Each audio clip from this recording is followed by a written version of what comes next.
தனியார் பார்மசி கல்லூரியில் 4ஆம் ஆண்டு படித்து வந்த மாணவர் நாமக்கல் அரசு மருத்துவக் கல்லூரி மருத்துவமனையில் கழிவறையில் உயிரிழந்து கிடந்தது பரபரப்பை ஏற்படுத்தியுள்ளது. விவரங்களை செய்தியாளர் தங்கமணி வழங்க நாம் கேட்கலாம். தங்கமணி, என்ன நடந்தது?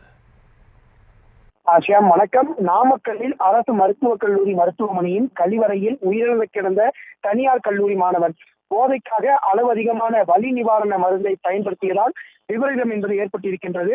கிருஷ்ணகிரி மாவட்டம் ஓசூர் பகுதியைச் சேர்ந்தவர் மாணவர் நந்தகோபாலன். இவர் நாமக்கல் மாவட்டம் பரமத்தி பகுதியில் செயல்பட்டு வரும் தனியார் பார்மசி கல்லூரியில் 4ஆம் ஆண்டு பார்மசி படித்து வருகிறார். இவரை கல்லூரி சார்பில் நாமக்கல் அரசு மருத்துவக் கல்லூரி மருத்துவமனையில் பயிற்சி பணியில் அமர்த்தப்பட்டனர்.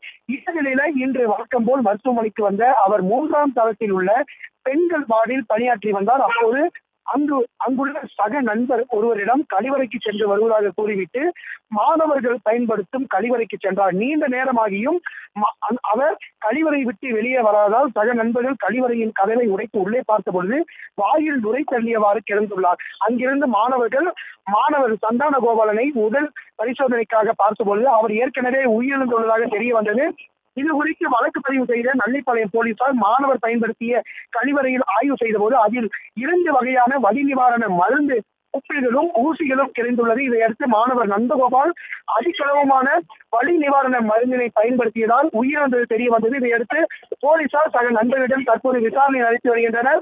பிரேத பரிசோதனைக்காக நாமக்கல் அரசு மருத்துவக் கல்லூரி மருத்துவமனை சவக்கிடங்கில் மாணவனின் உடல் தற்போது வைக்கப்பட்டிருக்கின்றது. தற்போதைய விவரங்களுக்கு நன்றி தங்கமணி.